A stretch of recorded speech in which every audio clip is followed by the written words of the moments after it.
Hello and welcome to Weekend Investing Daily Bites. We are shooting episode number 102. In this series, we take up a topic of the day to discuss, which is an educational topic, and we also discuss the performance of the market and our products. Uh, let's first see how the markets have performed. So, it was a pretty volatile day.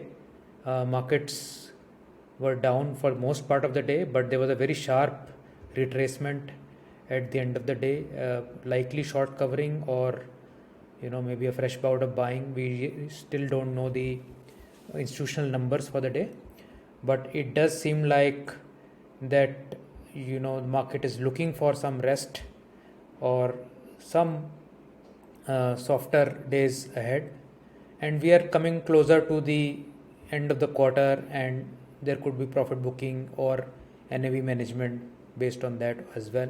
For if one tries to find the reasoning for the volatility. Public sector enterprises were on fire today. So many PSUs, BHEL, Petronet, uh, several of the power sector, NTPC, BEMLs, they were all up dramatically. So energy and public sector enterprise were doing very well. There is likely a rotation that is happening. So these were laggard sectors, and as we saw last week, other laggard sectors had moved up. Today, the PSEs have moved up, and there may be some more reasons to it, which I am not aware of. Commodities also did all right. Metal stocks were resilient while the others were falling. Real estate and IT, which had been doing very well in the last few weeks, were the biggest losers today. Real estate index down 3%, IT index down 2.2%. So it was a sort of a rotational day, but net there were losses on the indices as well. So on the indices, as you can see, ranging from minus 0.5% to 0.75% on all the indices, whether it was small caps, large caps, mid caps, and the small cases were hit even more. Most of them between minus 0.5% to 1.5% down. Only MI25 luckily was in the green today, but the hit was pretty broad based. In the last 1 month, most of the indices have scored between 5.5 to 7%. The weekend investing strategies, some have outperformed: MI80H2, MI20, MI50 in line, and some have underperformed. ATH has underperformed, MI30 has underperformed, LTC NX 200 has underperformed, all cap has also underperformed in the last 1 month. But over last 3 months, in the financial year, most of them have outperformed and are doing all right. Let's go to the topic of the day: how to benefit from losses. So first of all, we should not have too much losses. That is something that our strategy should take care of. And in momentum strategies, as you would have noticed, we have several large numbers of small losses and very small number of larger gains. So that is the intended maths behind these strategies, also called the casino math, wherein you will have a larger number of stocks hitting small losses and very few number of stocks hitting large winners.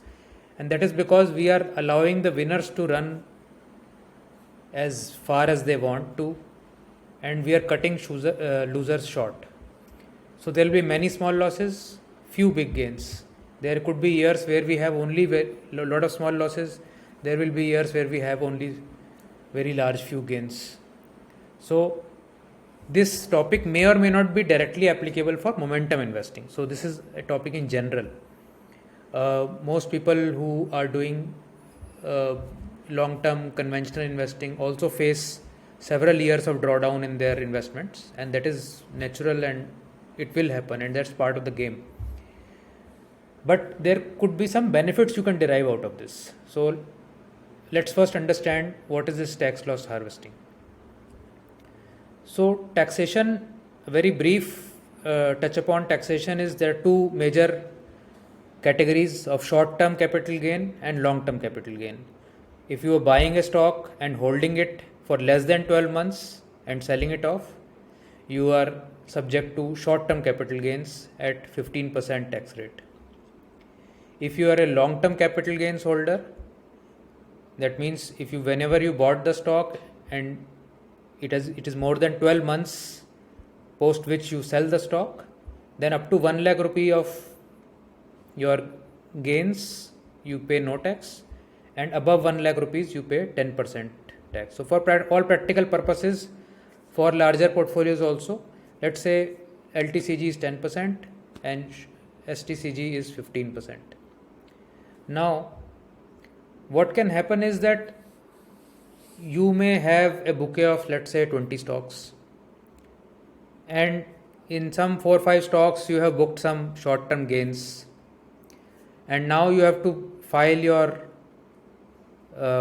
tax returns, but you also have some stocks which are sitting in losses right now, but you have not booked them. So can we use those losses which are there in the books, book them and set off our gains to reduce our tax outgo at the current date? So we will see how we are doing that as in an example. So let's say we are in September 2020 and we bought two stocks, stock A and stock B. We invested 7.5 lakhs in each, 1000 shares of 750 rupees of stock A, 300 shares of 2500 price at stock B.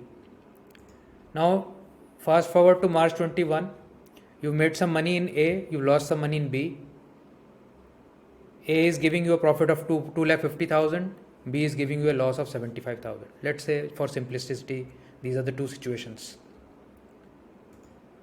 Now if you exit A, let's say you exited A on 21st March 2021, but are retaining B because you don't want to sell in a loss as per your strategy.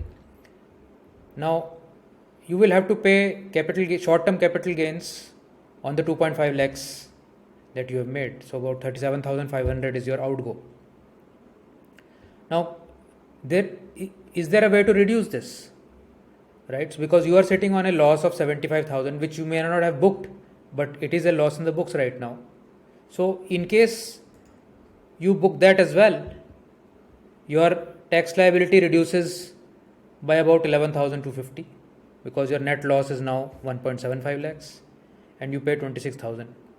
Now how to do that is that you, even if you don't want to give up the position, the usual situation is that people say that okay, if I book the loss, then I'll lose that position and I'll not be able to gain it back. So what you can do is use your and this is all legitimate tax planning. You can use another account in your family and buy those stocks in that account and sell from your own account. You can do a back-to-back transaction on the exchange so that you are fulfilling all the STT requirements of the sale. In the other account you will be buying and in your own account you will be selling.